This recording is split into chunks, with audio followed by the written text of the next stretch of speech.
आप शोर शराबे में पढ़ेंगे तो डिस्ट्रक्शन होगा, ध्यान बटेगा, आप कम मेमोराइज कर पाएंगे।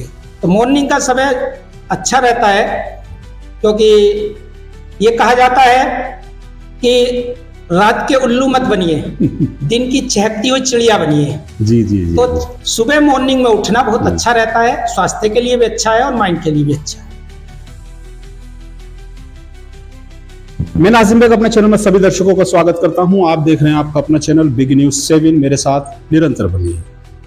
दोस्तों, आज हमारा जो इंटरव्यू है खासतौर से उन बच्चों के लिए है जो अभी हाल ही में इंटर से पास आउट होंगे और जो पास आउट हो चुके हैं। खासतौर से उनका इंटरव्यू उनके लिए इसलिए हमारा इंटरव्यू है ये कि हम देखते हैं कि जो इंटर पास कर जाते हैं बच्चे, उनमें असमंजस रहता है कि हमने इंटर पास कर ली, अब हमको क्या करना है। यूपीएससी की तैयारी करनी है, कैसे करनी है, नीट की तैयारी हमको कैसे करना है, हमको डॉक्टर कैसे बनना है और आईएएस अधिकारी डीएम कैसे बनना है, नॉर्मली बात करें तो। आज हमारे साथ अनिल जी सर हैं, मौजूद हैं और एक्सपर्ट भी कह सकते हैं हम उनको।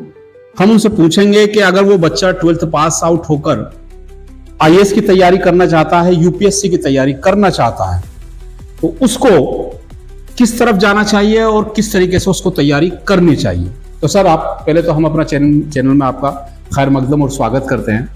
अब हम ये जानेंगे कि एक बच्चा वो जो इंटर पास आउट करके जा चुका है, वो बच्चे असमंजस में रहते हैं क्योंकि उनको पता नहीं रहता है कि आमतौर पर देखा भी जाता है कि करना कुछ और है और कर कुछ और लेते हैं।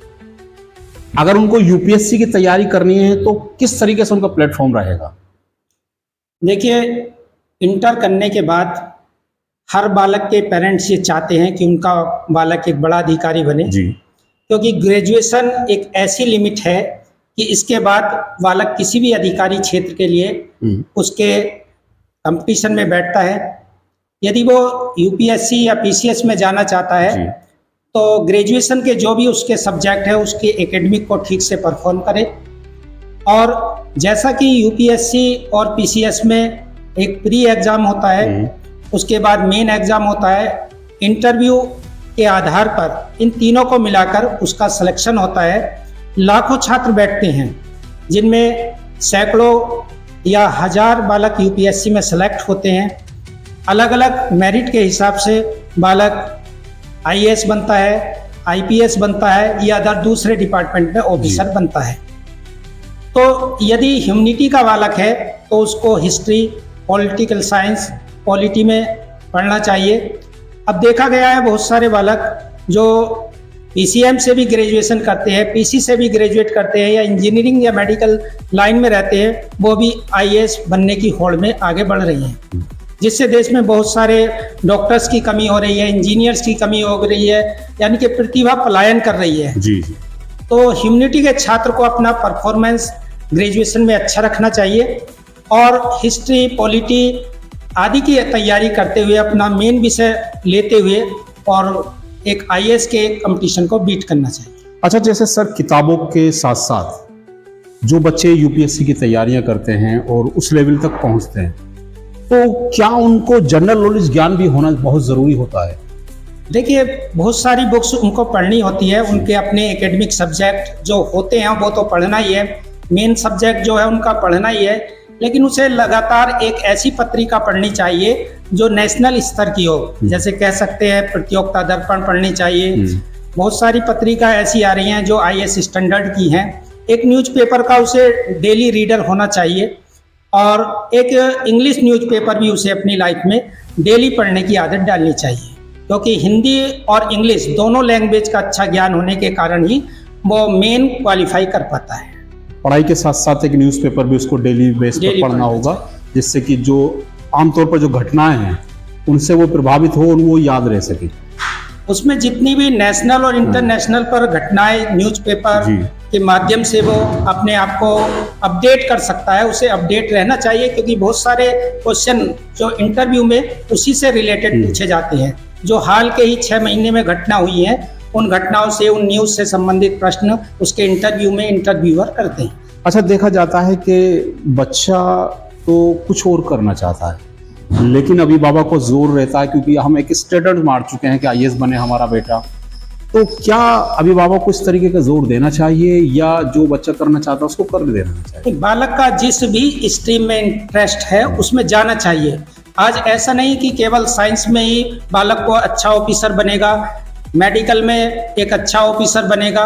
ऑफिसर बनने का हर स्थान पर है। आप बैंक पीओ बन सकते हैं, आप पीसीएस कर सकते हैं, आप आईएएस बन सकते हैं, आप सीजीएल में जा सकते हैं। बहुत सारे ऑफिसर पद मैट्रिक स्तर पर जाने, ग्रेजुएशन स्तर पर जाने के बाद बहुत सारी लाइन खुली हुई है। और साइंस के स्टूडेंट के लिए भी, बायो के स्टूडेंट के लिए भी और ह्यूमैनिटी के स्टूडेंट के लिए भी अनेक पद ऐसे हैं जो उन्हें ऑफिसर लाइन दिलाते हैं।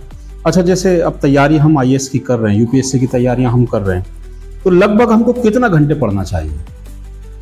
पढ़ने की क्षमता तो अलग अलग स्टूडेंट की अलग अलग हो सकती है, लेकिन रियाज करना चाहिए। जो भी हम पढ़ें शांत मन से पढ़ें और बीच बीच में गैप लेते रहें। लगातार पढ़ना भी कोई अच्छी बात नहीं है, बीच बीच में थोड़ा गैप ले पढ़ें और जो भी पढ़ें उसे अच्छा सा आत्मसात करें। अच्छा, समय का अगर बात करें समय की, तो समय कौन सा बेहतर रह सकता है? एक्सपर्ट हैं आप थोड़ा सा। नहीं, समय तो आप सुबह शाम कहते हैं कि जितना एटमॉस्फेयर शांत रहेगा, उस शांत वातावरण में पढ़ेंगे तो उतना ही ज्यादा मेमोराइज कर पाएंगे। आप शोर शराबे में पढ़ेंगे तो डिस्ट्रक्शन होगा, ध्यान बटेगा, आप कम मेमोराइज कर पाएंगे।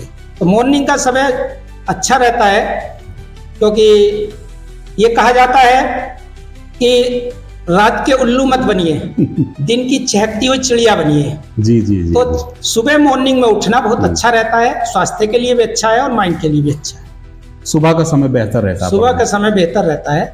चलिए दोस्तों, दर्शकों, हमारे स्टूडेंट जो हमारे चैनल के माध्यम से देख पा रहे हैं, मैं आपकी एक्सपर्ट यूपीएससी की जो तैयारियां आप कर पा रहे हैं और करना चाहते हैं, आईएएस बनना चाहते हैं, आईएएस की तैयारियां कर रहे हैं। मेरे साथ अनिल जी हैं, उन्होंने बताया है कि किस तरीके से तैयारियां करनी है। अच्छा, सबसे पहले इंटर के पास बात क्या स्टेप रहता है, कौन सी तैयारी रहती है जो सबसे पहले उसकी तैयारी की जाए? जैसे कहते हैं कि एक मेंस की तैयारी रहती है।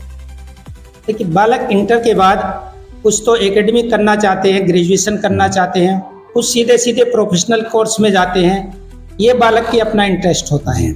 यदि वो प्रोफेशनल कोर्स में जाना चाहते हैं तो नीट मेडिकल लाइन के लिए, जेईई मेन आपका इंजीनियर बनने के लिए है। और यदि अच्छे इंस्टीट्यूट में, सेंट्रल यूनिवर्सिटी में जाना चाहते हैं तो उनके लिए एक जो आपका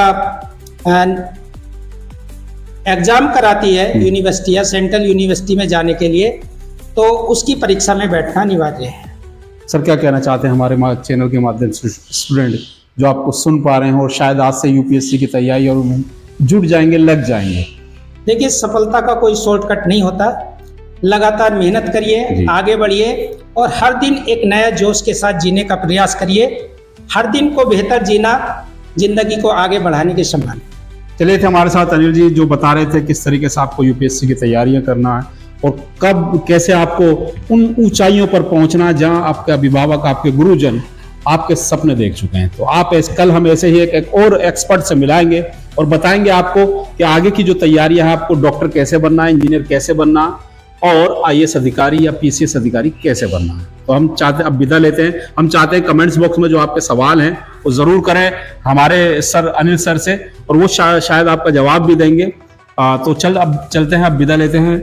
हम चाहते हैं आप हमारे चैनल को, नमस्कार, हमारे चैनल को सब्सक्राइब है, लिंक को शेयर जरूर करें। नमस्कार एंड खुदा हाफिज।